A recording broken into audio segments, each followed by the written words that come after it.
Hey, this is Doug Small. Benjamin Franklin was no evangelical, even no fundamentalist Christian. He may be the most unreligious person among the founders, but he was fascinated by Whitefield. He said Whitefield's crowds were 20 to 30,000 at times. He invited Whitefield to go to Pennsylvania and make it a laboratory in people living by Christian community, Christian principles.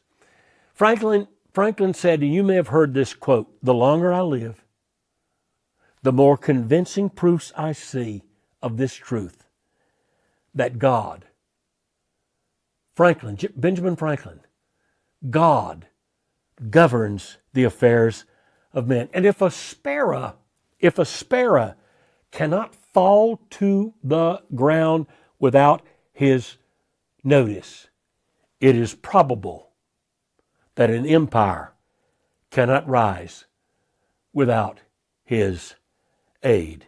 We have been assured, sir, in the sacred writings, the scripture, that except the Lord build the house, they labor in vain.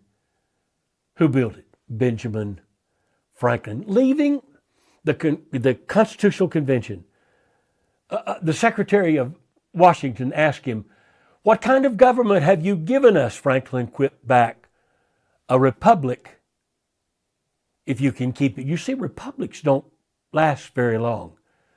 This one has lasted 250 years. But we're about to lose it.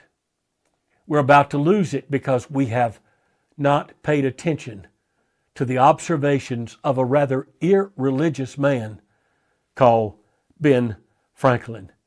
Religion, morality, establish the principles on which freedom can securely stand, John Adams said.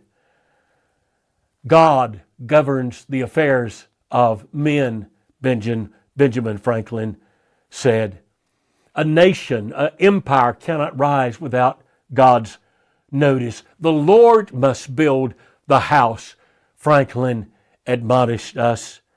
Patrick Henry said, "Were my soul trembling," another patriot, "on the wing of eternity, were his hand freezing to death, were my voice choking with the last struggle, I would still, with the last gasp of my voice, implore you to remember the truth.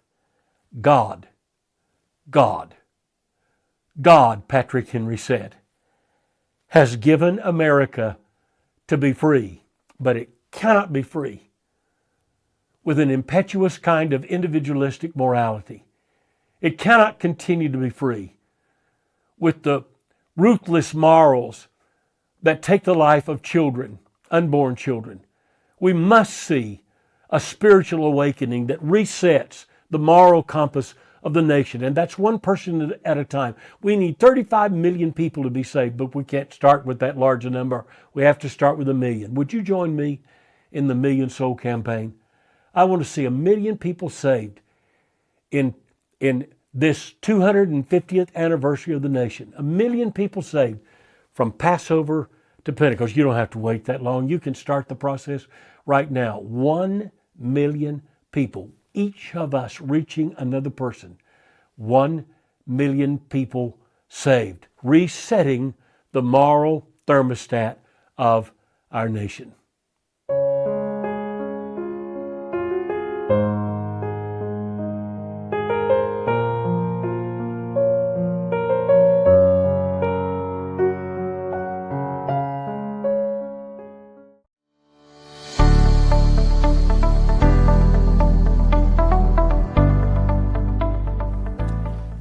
This is Doug Small, and I'm challenging you to be one of 1 million.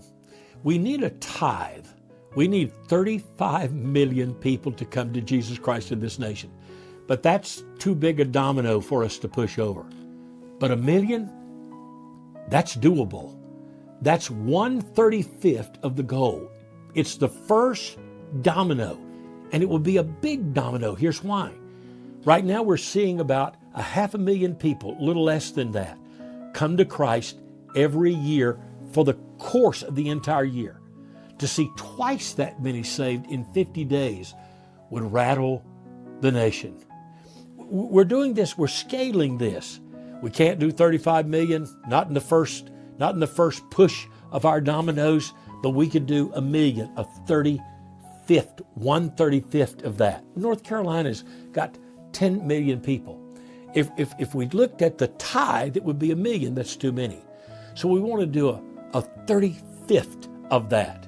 That means that we're going to do, well, we'll round the number off to around 30,000. We've got 100 counties. If 10 churches were collaborating in every county, that's only 30 people per congregation. This is a doable goal. It's scalable. A tithe is our ultimate goal, 35 million.